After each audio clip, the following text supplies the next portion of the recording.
ready? Yeah. You could check it. Get ready? Yeah. All right. Guess what we're doing today? Today, I'm not going to read story time. My friend Artie is going to read. You know why? Because he wrote a really funny book, and guess what it's all about? Fat butts and skinny butts and stinky butts. So guess what? I have cold Do you want to butt. just Are you ready for him to start reading? Okay. Okay, he has some stories to tell you too. So can everyone say, hi, Artie? Hi, Artie. Hi, everyone. It's great to be here in Brooklyn. Now, people ask if I've written anything else, and I did. When I was much younger, I did write a couple things. But the butt book is my first mature work. This is a great turnout. It's really thrilling to see so many people. And I know there's so much you could be doing today, like eating your vegetables, or visiting the dentist, or doing your homework. Now, before we get started, how many of you out there have butts? Raise your hand. You got a butt too, baby. Almost everybody. Okay. Well, I hope that those who didn't raise their hand will still somehow be able to enjoy the butt book. Now, the very first time I gave a reading, there was a small voice who was sitting right in front of me. And the very first verse, his eyes and ears are much respected, but the butt has been neglected. We hope to change that here and now. Would the butt please take a bow? And this little boy sitting in front of me, he yelled out, that's not possible. So, it's my very first reading, and I had a heckler. So, we hope there are no hecklers here, but if there are, we'll just have to cope with it. Now, I can answer some questions afterward. Some people may have some real interesting questions. And we'll also sign books later for everybody. Tracy's not going to see what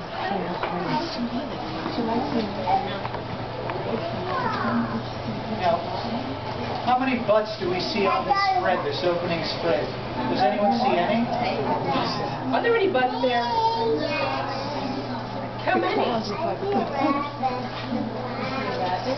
Yeah, see, that's the amazing thing about this illustrator, Mike Lester, is that the first time I looked at this, I saw the rabbit butt, and then it was maybe the third or fourth time I saw you put butts in clouds, butts in trees, even butts on hillsides. He's got a great imagination, and he was the perfect illustrator for this book. This is known as a dedication. I dedicated the book to Leah, my muse. Leah's my wife. Now, a muse it's a tough word. It's an inspiration. Somebody who makes you better than you are. Somebody who makes you more creative. A lot of people who've read this dedication have read it to Leah, my moose. Now, I have a picture of Leah, and I don't understand how people could make that mistake. It's my wife, Leah. Does she look like a moose?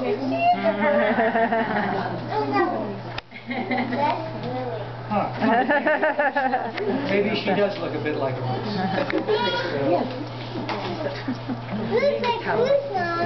Okay, we're going to start reading the butt book. Yay. By Artie Bennett. Eyes and ears are much respected, but the butt has been neglected. We hope to change that here and now. Would the butt please take a bow?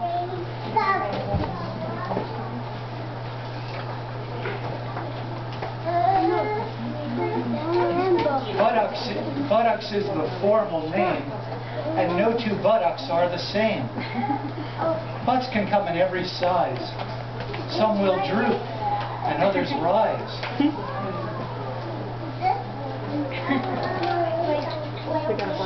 There are countless shapes of butts.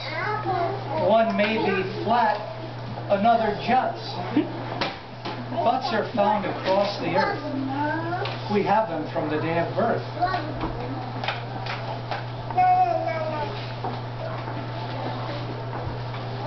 Some names for butts have foreign flair. Tuchus, Keister, Derriere. What's funny, I've been in touch with the United Nations International School, and I may be doing a reading there. So this will be their favorite illustration at the United Nations. In England, where they call moms mums, people call their buttocks bums.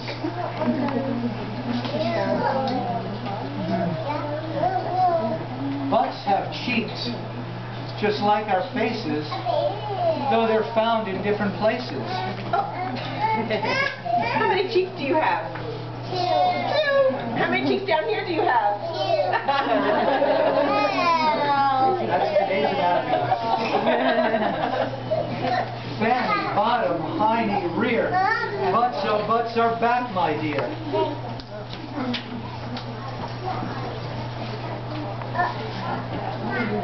Now this particular illustration happens to be very timely because King Tut's mummy is back in town.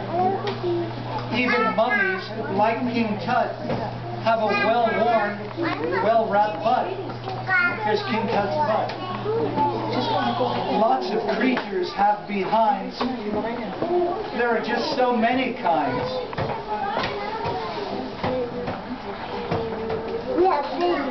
This was the illustrator's idea of the evolution of man. The little butt crawling out of the primordial swamp and evolving over time into this Homer Simpson-like creature.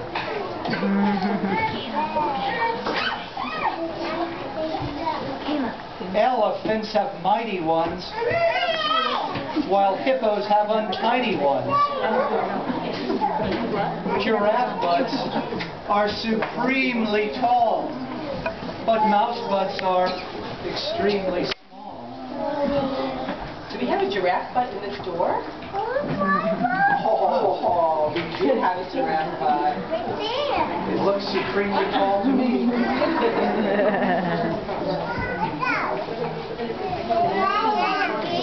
Best in show or just plain mutt, every doggy has a butt. Patches found on baboon rumps help them when they sit on stumps. On their bumps, on their butts, skunks have a gland that sprays a sting no one can stand. Has anyone ever smelled skunk spray?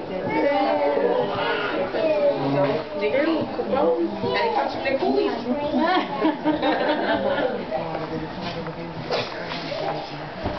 Even skunks don't like to smell it. White on black or black on white, the zebra's butt is out of sight. A leopard's butt is sleek and spotted. Some fish behinds are polka dotted. Snake behinds just don't exist. Something no snake has ever missed. It's true, snakes don't really have a butt the way we do, the way zebras do. Did you ever see a snake with a butt? Where would it be? Where would it be? Nowhere, right? All the way at the end, maybe by the tail? Maybe. Maybe on its head? On its head? A butt on its head? Oh, you silly.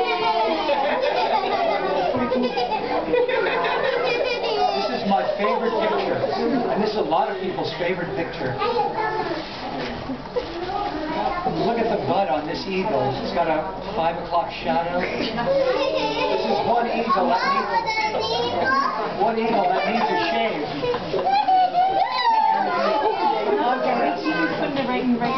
Contrast the eagle's butt with this expression on the eagle's face. This grim determination on the eagle's face. But if you see an eagle like this and you see its butt, you can't help but laugh. An eagle's butt soars high above. A teddy bear's is filled with love. This is heartwarming. And a baboon butt. Baboons have funny butts. Now this is the great thing about the butt book, is that it invites multiple readings. Every time you look at this, you see new things. That's the fun thing about the butt book, is you just don't read it once and then put it away like a Christmas tree. You read it again and again and again, and there are fun things going on in the pictures.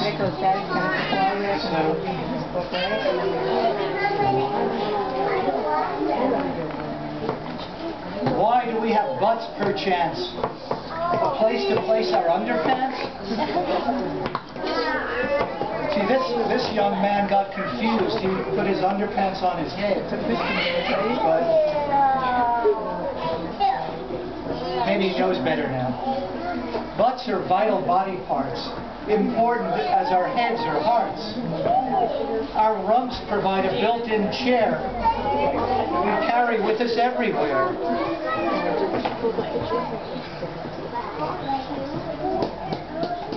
When dancing, you can shake your booty. Shake, shake, shake, you little cutie. Shake, shake, shake, you little cutie. Yay! Shake your booty. Shake, shake, shake, you little cutie. If you have a booty, you have to shake it. Stop it, Mommy. I'm doing it. I'm doing it. Boy, am I embarrassed. No, it's fun. It's good for us to shake our sillies out. They look like kids, don't they? Shake their coolies. Some exercise their butts with zeal in hopes of having buns of steel.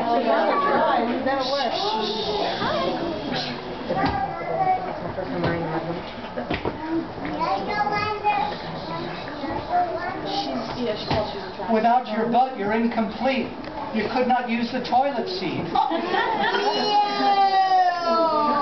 Without your butt, you could not ride your shiny brand new bike outside. You could not sit upon a swing, a seesaw, or most anything. It's true. So, respect your butts and listen, folks. It must not be the butt of jokes.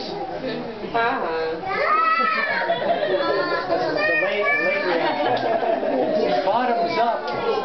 Hip, hip, hip, hip, hooray. Our useful butts are here to stay. Hip, hip, hooray! Don't undercut your butt, my friend. Your butt will thank you in the end.